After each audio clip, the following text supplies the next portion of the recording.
നമ്മളുടെ വീടിൻ്റെ തൊട്ട് അപ്പുറം താമസിച്ചിരുന്ന ഫാമിലിയാണ് ഇവരെ നമ്മൾ പിന്നെ കണ്ടിട്ടേ ഇല്ല. എനിക്ക് തോന്നുന്നു ഒരു 20 വർഷമായിട്ടുണ്ടായിരിക്കും ഇവരെ കണ്ടിട്ട്.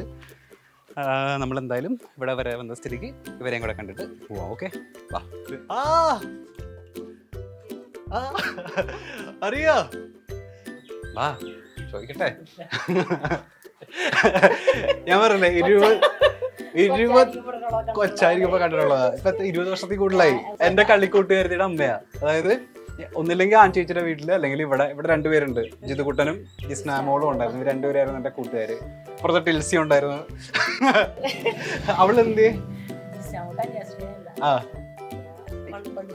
എനിക്ക് ആലോചിക്കാനേ പറ്റുന്നില്ല. അവള് കന്യാസ്ത്രീ ആയിരുന്നൊക്കെ. ഇവളുണ്ടല്ലോ, ഇവള് പ്രശ്നക്കാരിയായിരുന്നു ചെറുപ്പത്തില്ലേ. ഇവളെ എന്നെ പിടിച്ച കിട്ടിക്കുവായിരുന്നു.